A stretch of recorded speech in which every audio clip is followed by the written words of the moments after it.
So I was going to make a video about my top 5 hopes for the Inazuma 11 Victory Road of Heroes Football Frontier mode. But then I got thinking about what would actually be on that list, what would be my hopes, and the only one I could think of was no gacha. I want it to be completely free of gacha mechanics. And then I thought, okay, so what about the other 4 hopes? And all I could think of, all my mind could generate, was no gacha. So I thought instead of just making a list full of random hopes, I might as well just talk about my number 1 ultimate hope in depth. Please, for the love of Christ, don't let Victory Road of Heroes be a gacha game. And I thought today, as well as talking about why I don't want it to be a gacha game, we could take a look at why people are suggesting it will be, and what mechanics will probably make use of gacha mechanics potentially. I also find it really funny that I think like a year or 2 ago, I made a video about is Inazuma 11 Great Road of Heroes a gacha game, because some people had it incorrectly labeled as one on their websites. I hope they weren't right.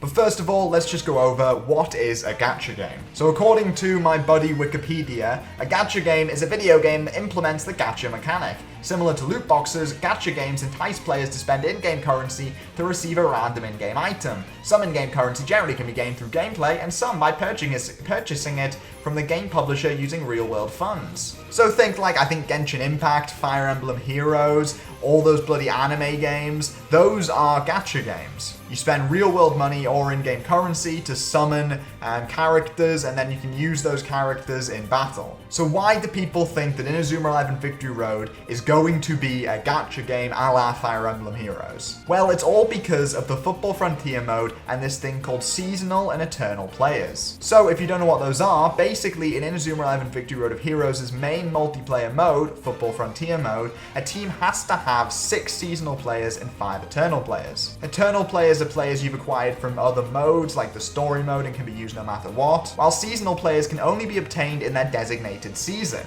And then there's this whole aging mechanic where you can only use a seasonal player as a seasonal player for 3 seasons, and they go from being like a first year to a second year to a third year, and then they graduate and become an eternal player. And well, everyone's main area of concern is that currently we don't know how we're going to get our hands on seasonal players. Because this isn't the story mode, we assume it's not going to be like scouting or pal packing. And also, Hino spoke about the fact that seasonal players will generally be scouts with a few main characters thrown in there. For instance, I think he cites in his blog Jude and Sean. And he also says, which is the scariest thing of them all, he says that if you get your hands on one of these main characters, you are lucky. Now, I don't know how you guys interpret this, but I interpret this as you only get your hands on a certain number of seasonal players, and so if one of those are the main character, like for instance Jude or Sean, then you are very lucky, which in my mind screams gacha game. Because to me, that kind of implies that you're going to be summoning, I don't know what the word they'll use in game is, but let's go with summoning,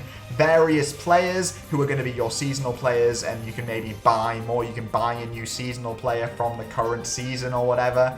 And then, who knows who that player is going to be? It's totally luck. And then there's also the factor of Inazuma 11 Victory Road of Heroes still being slated for a mobile release. And unless they're going to sell this mobile game for like 20 to 40 quid, which I can't really imagine them doing, it's probably going to be somewhat free to play with microtransactions. And if we assume it's going to have a similar Football Frontier mode with seasonal players, then you can already kind of see how the microtransactions are going to line up with acquiring seasonal players. Again, this is speculation first and foremost, but it's going off the information we have available to us and making some slightly terrified conclusions. Now, I guess the big question is this a bad thing? And actually, how bad is it? If Inazuma 11 Victory Road of Heroes is a gacha game, is that the end of the world? And no, obviously not, but it would be a real shame for the game to be the first online multiplayer entry in the Inazuma 11 franchise and somewhat be paid to win. Especially if in Football Frontier mode, where you're going to have so many seasonal players in your team,